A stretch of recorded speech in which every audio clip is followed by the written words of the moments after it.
Nerd Morning, everyone. My name is Jeremy, and today on the Nerd Morning Show, we are going to be talking about Summer Night. This is book number 4 in the Dresden Files, and it's one that I absolutely love. I think there's some really interesting things that are going on in this book, and so lots to talk about. When we start this story, Harry Dresden is in a really, really rough way. He has really ignored upkeep of his home as well as his own person, as he has been obsessed with trying to find a cure for Susan, relating to the events that had happened in the book previous.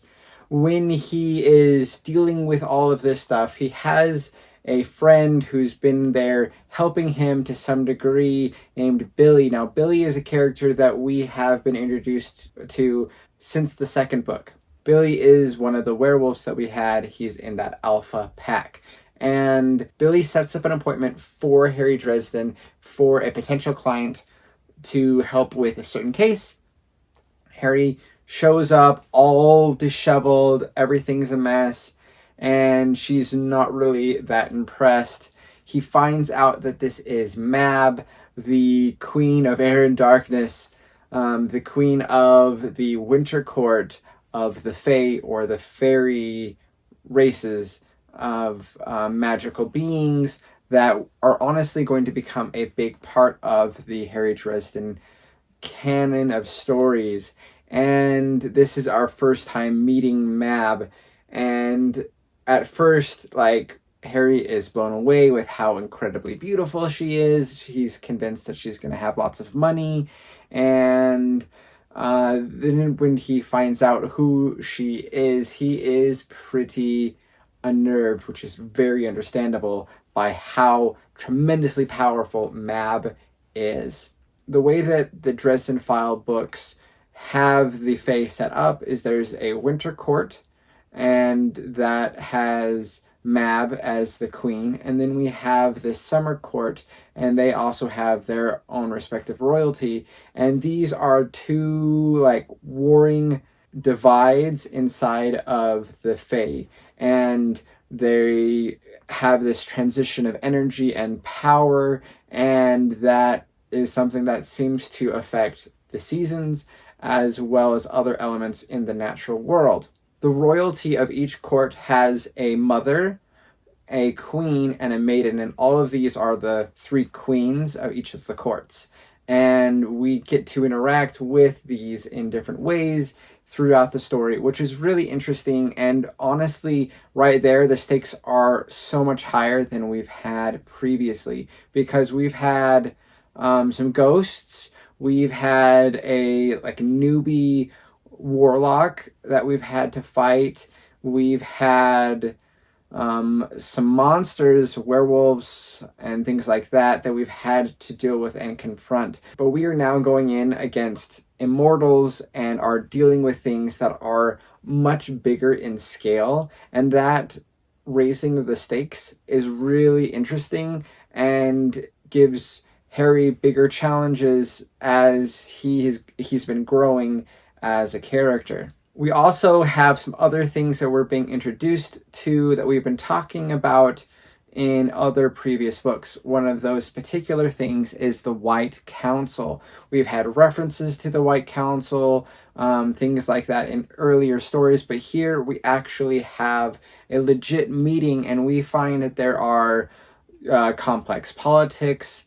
There are other types of things that are going on here. And one of the things that the big meeting that Harry goes to is that they're trying to deal with the war against the Red Court vampires, which Harry essentially started. And one of their solutions is, well, let's strip him of his rank as a wizard, and then he will not be protected by the White Council's laws necessarily, and we could offer him up as a sacrificial truce item in order to be able to deal with the war and make it so they could have a cease to hostilities. So with that, they have to decide on whether or not they can strip him of his rank, and ultimately it gets to a position where he has to prove himself as a wizard, and to do that he has to solve the problem that the Winter Maiden, that the Winter Queen, Mab, had offered.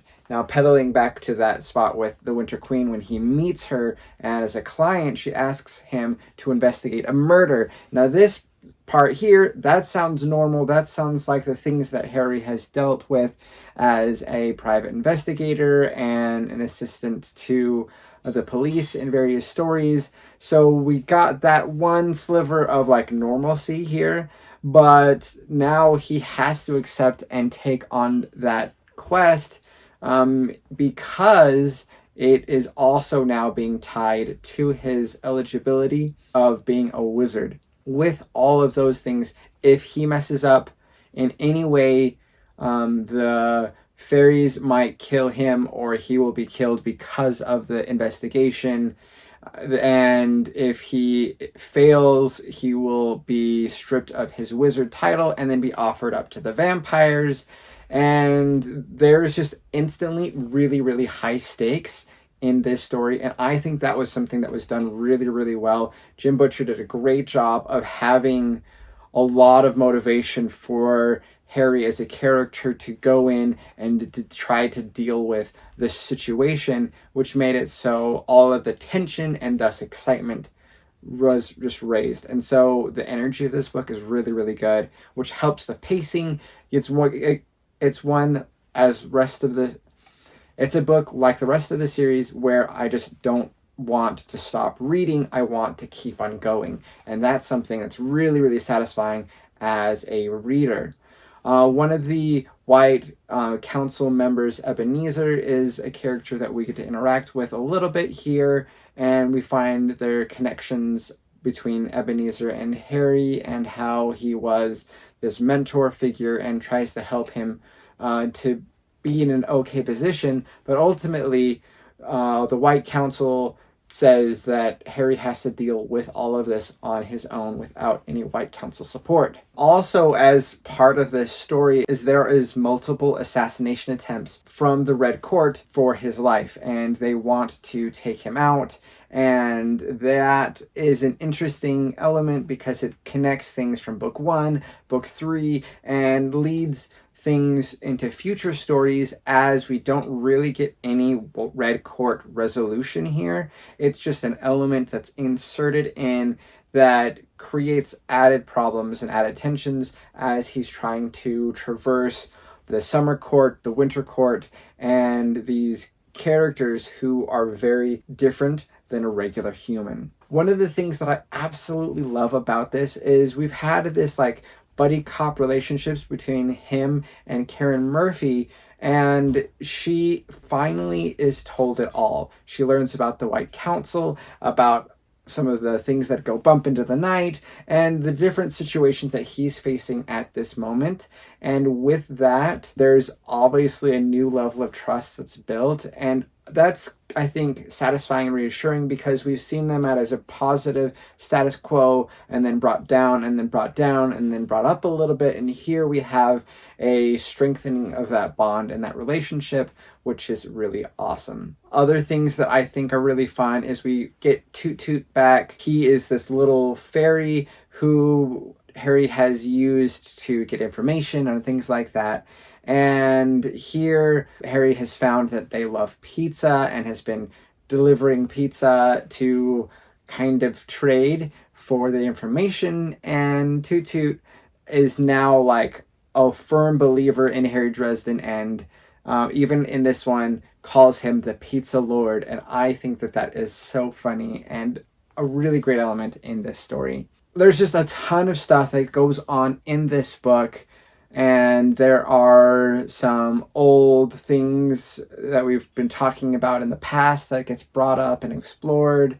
And some just really good elements to grow the character of Harry, to expand the character of Karen, and all of those types of things wrapped around this big, exciting, high-energy story. So those are some of my thoughts that I have on Summer Night. Honestly, I just love this series. It's so much fun, and it's been really great to go through the series again for these videos. I'll be doing more of these, so if you are enjoying them, be sure to hit that subscribe button and give this video a thumbs up. That really helps the channel out a lot, and I appreciate it a whole bunch. Also, you can follow me on other social media platforms like Instagram, Twitter, and Facebook at Nerd Morning. You can also support me on Patreon if you choose by going to www.patreon.com/nerdmorning. Thank you guys so much, and we'll catch you guys next time.